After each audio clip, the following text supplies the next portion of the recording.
we were so micro-focused on tech and tools, which was really important. We all needed to learn. But I felt like there was this much deeper conversation that I was hungry to have, and really like having, like talking and getting to know people and what's driving you and what's the legacy that you want to build. And what are you seeing in the industry as challenging and how can we improve? And, just sort of that more that values-based conversation.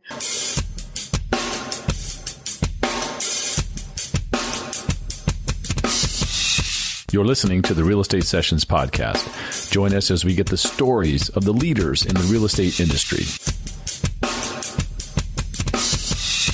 Hi, everybody, and welcome to the Real Estate Sessions podcast, episode 230. Thank you so much for tuning in. Thank you so much for telling a friend. As I say, it's how we continue to grow this little corner of the internet. And today, I'm heading back to my second favorite country. I hope I'm not offending her. Canada. So we've had so many guests from Canada on the show, and this is going to be a lot of fun because I've known our guest for at least a decade. We met originally through the Inman crowd, which where a lot of my guests have come from. And she's now working with a very big company. So we're talking about Teri Conrad. Teri is now with Zillow Group in Canada, and I can't wait to talk to her about what's going on because it's relatively new up in the Great White North. And so we have a nice conversation about that. Teri, welcome to the podcast. Thanks, Phil. I'm really honored to be here. It's going to be a lot of fun because we go way back, as I said. I want you to talk about how important Inman's been in your career. Because I know for me, it's opened so many doors and made this podcast even better with so many connections. How has it worked out for you? I mean, it's so cliche, right? Like we've talked about how it's all about the connections. And for me, especially, so I used to sell out in the Fraser Valley here, just out of Vancouver. And years ago, we had nothing here, right? We had very little industry news. We had very few events. And for someone just starting in their career in real estate, it was like, where else can you go to learn? And especially because back then it was all sort of the front end of social. Technology was starting to really play an important role in building your business. And so for me, it was so vitally important. And then, of course, I got to connect with some pretty cool people who run the #1 podcast, things like that. That's kind of fun. Yeah, it really was. It started with Katie and then Laura and Chris Smith was part of that as well earlier. And it's just been a lot of fun. Yeah. So it's great.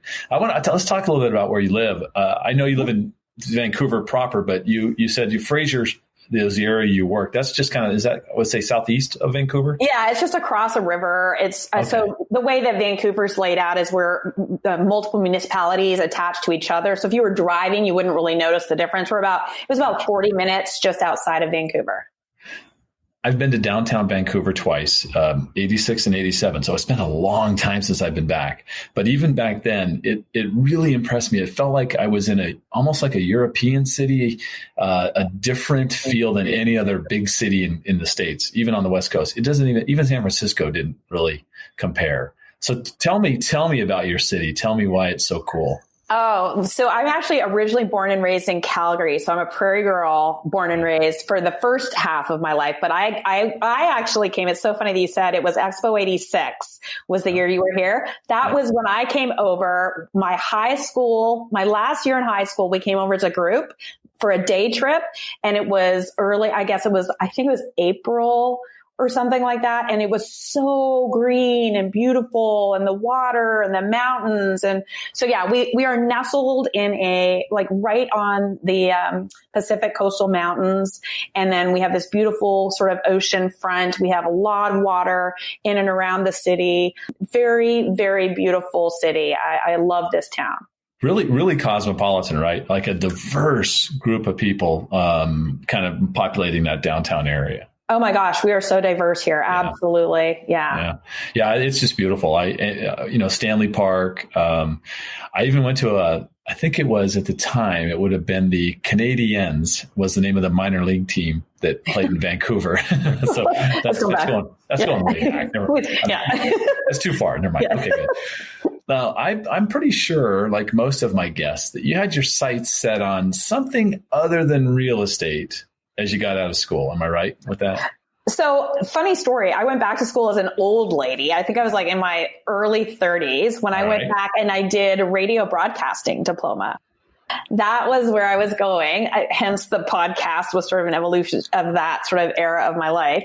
But yeah, it was like, I was a housewife. My kids were at home and I was like, I just want to have fun and learn about, broadcasting. I had actually done journalism, when I was quite a bit younger and had written briefly for a paper in Calgary. So I sort of had the marketing, journalist, writing, production side under my belt. And actually, fun fact, way back in the day, I worked on Parliament Hill, where the capital of Canada for our federal government. And I used to do original curating back in the day before things were digital. I used to cut out newspaper clippings and tape them foolscap and send those back to our premier as packages. And that's how we used to curate the news back in the day. So, everything comes full circle, right? I did that for the Super Bowl in 1988. Found articles about the Super Bowl and had to create scrapbooks so they had this record, this history, and that's great. I love this. You say I just put two and two together. Calgary, early '80s. You're talking sweet spot for Gretzky. I mean, this was the Flames. This was your thing, right? Oh, totally. Yes. So Gretzky was Oilers. We had the Flames. We used box seats. You were just up the road from them. Yeah. Down. Or just down the road. I'm sorry. Yeah. Calgary, then up to Edmonton. That's right. So you were right there when all that was happening. And was there a big rivalry between the Flames and the Oilers? Oh, still is. Yeah. Okay. Very, very strong rivalry. Yes. Yeah, that was cool. I just had to bring that up. The timing was just right. So somehow we got to get you in real estate. How does that happen? Yeah. So, again, I had been at home with my kids for many years and I was just ready to get into the professional world. I come from professionals. And it was like, how's that going to happen? And real estate was the obvious answer for me. I have lawyer parents and teacher friends. And so I just thought this is perfect for me. Everybody and their dog says, well, I love real estate. And it's true. But I used to grow up on driving around with my parents all the time. On Sundays is what we would do for fun, is we would just look at real estate. We would go through open houses. My parents were investors as well. And so just sort of was a natural part of my evolution. And for me, it was an interesting time, like here in the Fraser Valley in Vancouver, things were really hopping along. I was fascinated by how real estate is one of our key economic indicators. Like it's massive for Canada. And so just to be part of something that was truly meaningful was a draw for me. So how long were you actually selling real estate? How long did that part of your career last? 7 years, full-time selling. It was sort of the evolution. So again, the tie into the early social media days and my sort of marketing / broadcasting journalism background. It was so natural for me to just slide into that opportunity. I saw it very clearly. I joke now, like if I were to start today doing the kind of social that I did then, nobody would pay any attention to me at all. But back then it was crickets, right? So you had an opportunity to really stand out. And that was how I was able to really grow my network and gain business share pretty early out of the gate. I started with a meetup. Do you remember Meetup.com? So I used to bring out speakers to my meetups out in the Fraser Valley because everyone out there, like entrepreneurial, didn't have sort of the access to real education. And so it was my way of building network. I grew that meetup group to nearly 600 members, ended up passing it on. It became sort of an asset that I actually gave away at one point, so it was really powerful for me. That early, we call it the RE.net, right? That early group of adopters, right? And it felt really heavy on the West Coast in general. Totally. If I remember that right. Yeah. From Phoenix to LA and all the way up in Vancouver, that you had all these people that were kind of getting the hang of it early while being told by all the old timers in the business, oh, that's just a fad. It's never going to work. Right. Isn't that the truth? It was the sort of those active rain days where we were reading a lot of blogging. I remember reading Jeff Turner's blog about values, and I was like, oh, I love this. It's so amazing. Yeah. And now you see Jeff on a semi-regular basis, right? At events and pretty much whatnot. Yeah. That's pretty cool. Yeah. So let's talk about eventually striking out on your own as a consultant, because that's a big step. It's a big step to be a realtor because there's, there's no base pay. It's all fully commission based.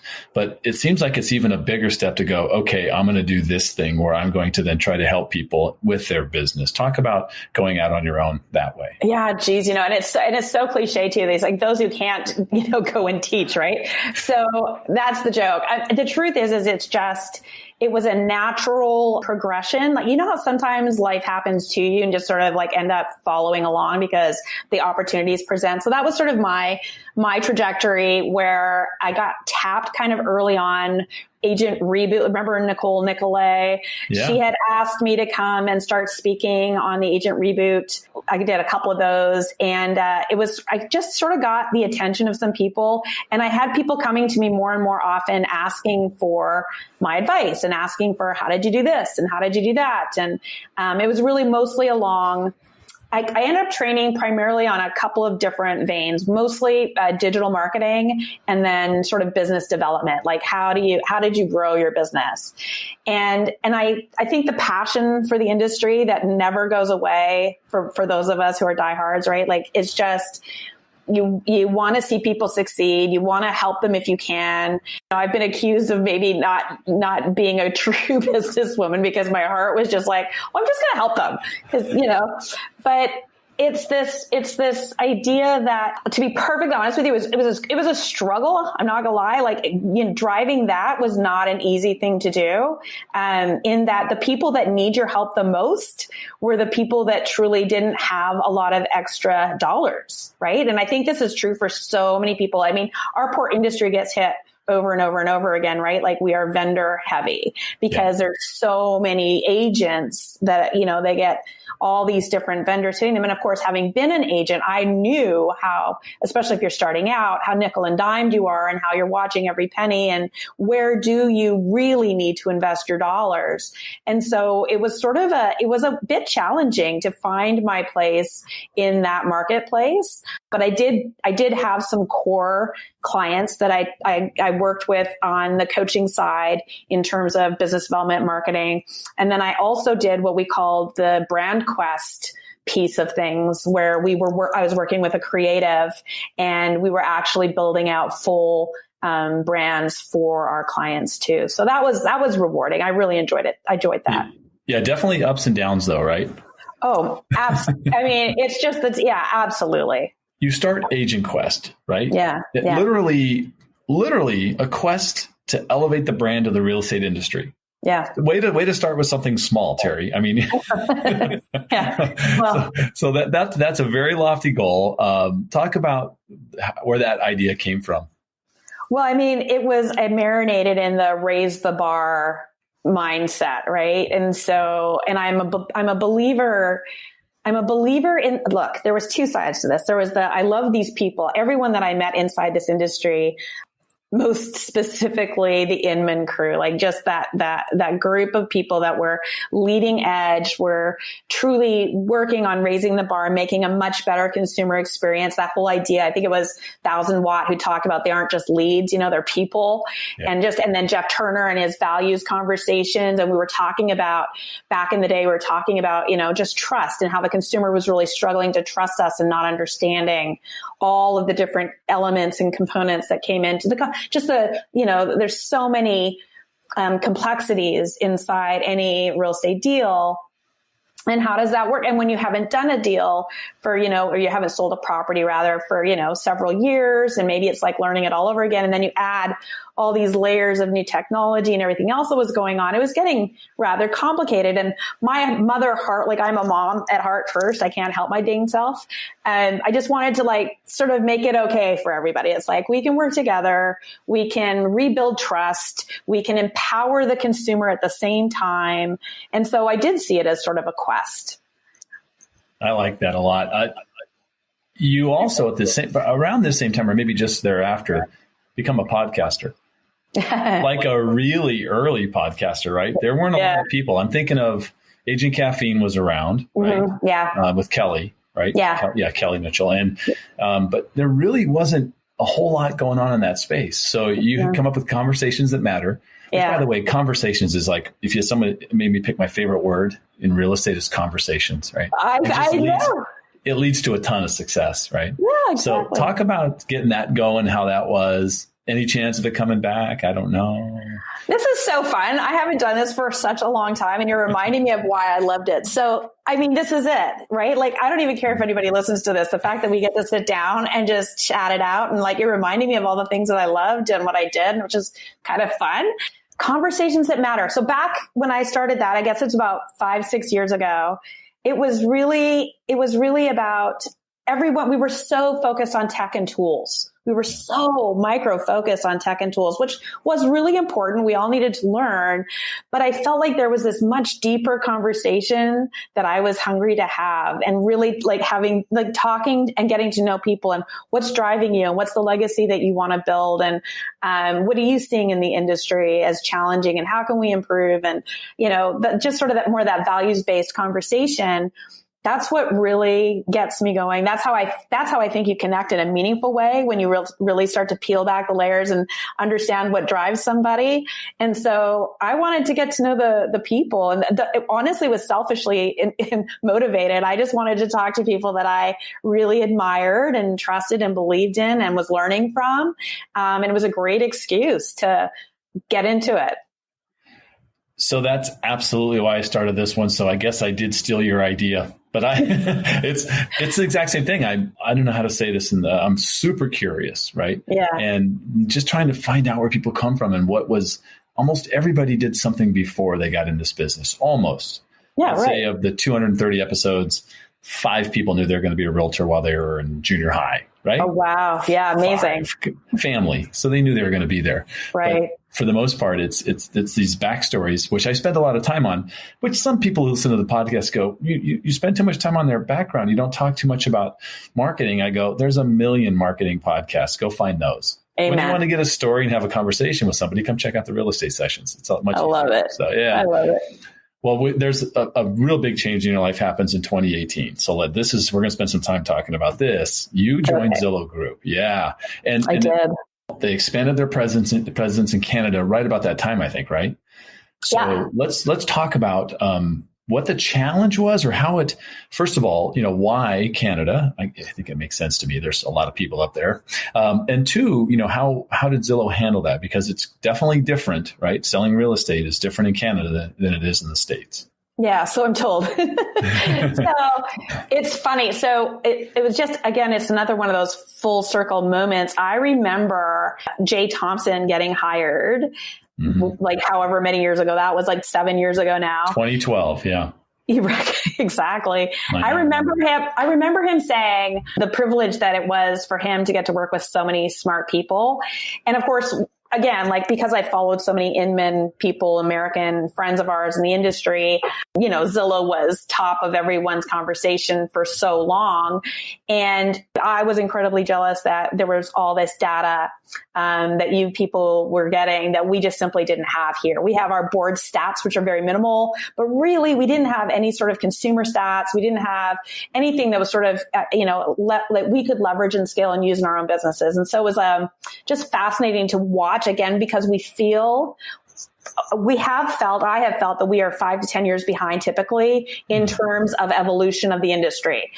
So adopting technology, like just e-signatures came in that much slower. Social, we were that much slower. We're just that little bit behind. I think that window is tightening because of social and publishing and our ability to access information that we hadn't had before. If you weren't a conference person back then, you might be oblivious somewhat, but because of the world now, I think that window is tightening.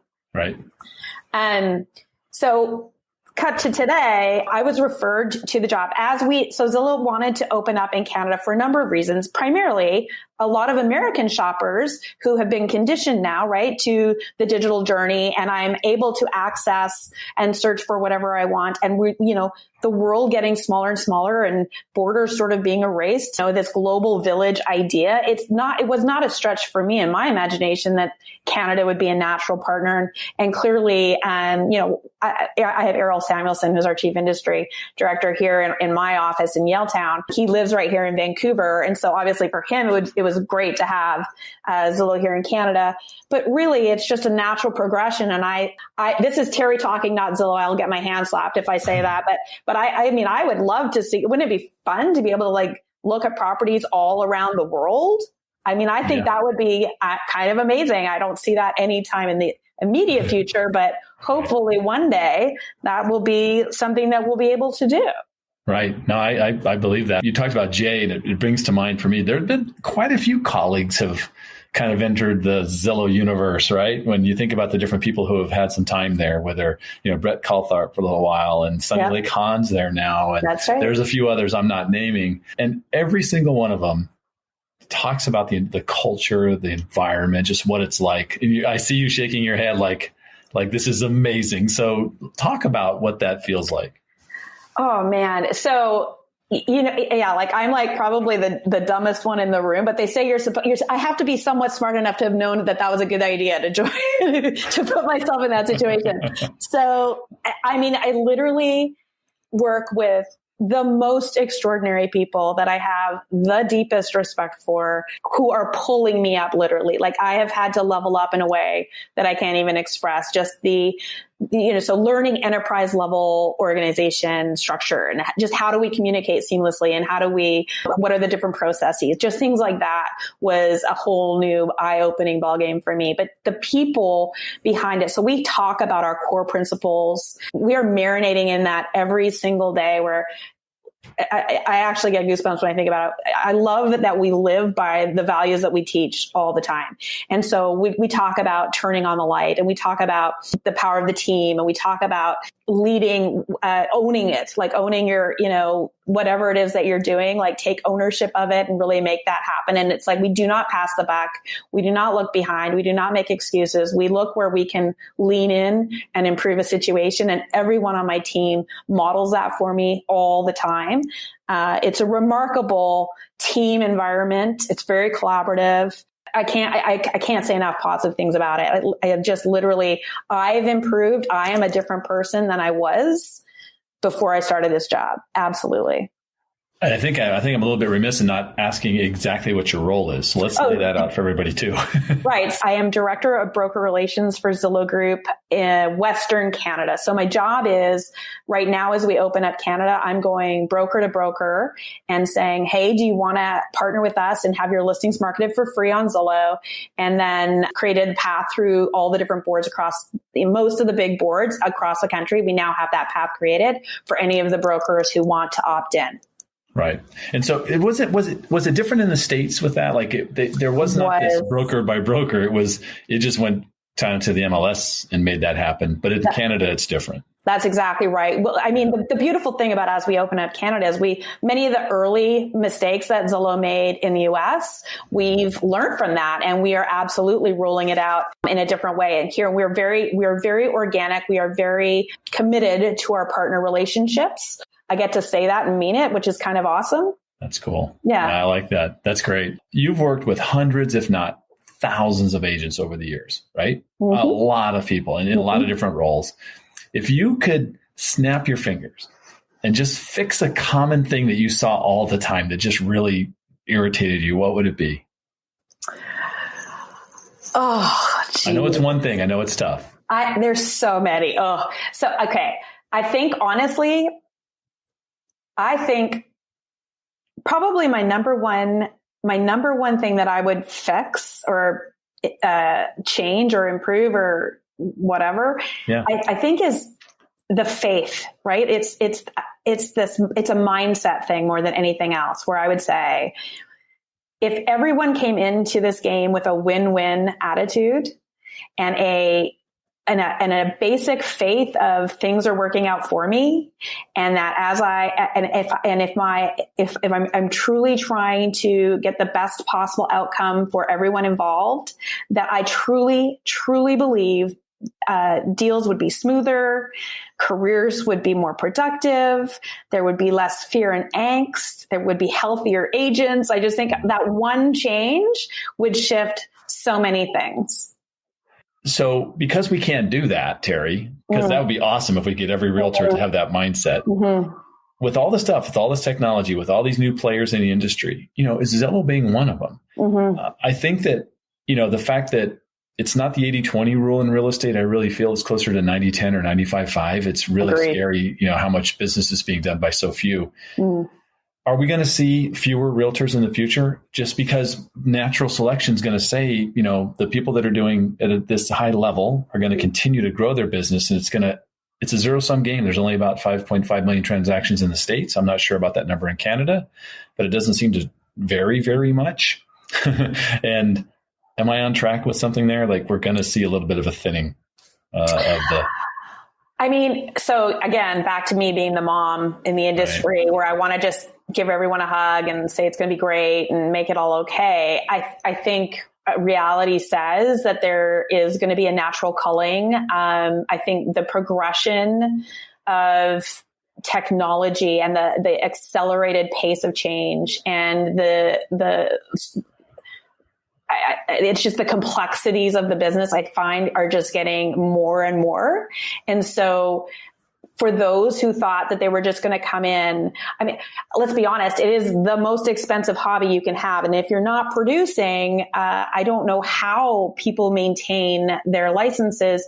And more to that, I mean, just as, especially in markets like mine where, it's incredibly pricey, why I would work with an agent. And by the way, I still did when I bought my condo downtown. I still worked with a local agent who I knew here because she knows the market. She knew the buildings. She had that knowledge and that expertise. And I don't see the agent going away, but I do see the inexperienced I hate to use the word part-time, but not doing a lot of volume means you don't have as much knowledge or experience, or your finger might not be on the pulse of exactly what's going on this moment. Right. And I think that does become incredibly important as we move forward. And then just how you operate the business. So, I've had conversations recently where I was, is this a job or is this a business that you're building? And I mean, full confession, I don't know that I built a business. I definitely had a job where I was busy and working hard. But I think, if you're going to continue, you have to have a business mindset. You have to have strong structure in place to continue to evolve and grow and have something that you can, sell at the end of the day. Yeah, completely agree. Right. Yeah, I think that thing is that database of these people who just know, like, and trust. If you've heard that phrase a million times. Yes, I have. It means everything. Yeah. Well, let me, I'm going to wrap this up because I've had you here the 30 minutes. I appreciate your time. And I want to ask you the same final question I've asked every guest on the podcast since Jay Thompson back in 2015, right? And that's, what one piece of advice would you give a new agent just starting? Ooh, okay. Paring it down. My brand spanking new baby agent just starting out, I would say align yourself with somebody established in this business who's done a lot of volume and understands how to structure well right out of the gate. That's probably my number one. That and talk to Bill Risser. Yeah, great. She was just kidding there if you're listening. First of all, if people want to reach out to you, what's the best way, Teri? Yeah, absolutely. So on social, probably Teri Conrad, very simple. Or, that's probably easiest. Teri with a Teri. Teri Conrad. Can find me everywhere. Perfect. First of all, I thank you so much for your time. It really was. I was so excited to get to chat with you, and my apologies for waiting so long to get you on the show because I've admired you from afar. The things you were doing and how you were always kind of making that progression. It was just so much fun to watch. So thank you so much for your time. Thank you. I'm truly honored. I appreciate it. Thank you for listening to the Real Estate Sessions podcast. To leave a review or rating, go to ratethispodcast.com/RE sessions. You can also subscribe to the podcast at your favorite podcast listening app. Finally, you can go to therealestatesessions.com and subscribe to our email newsletter and be notified whenever a new episode is released.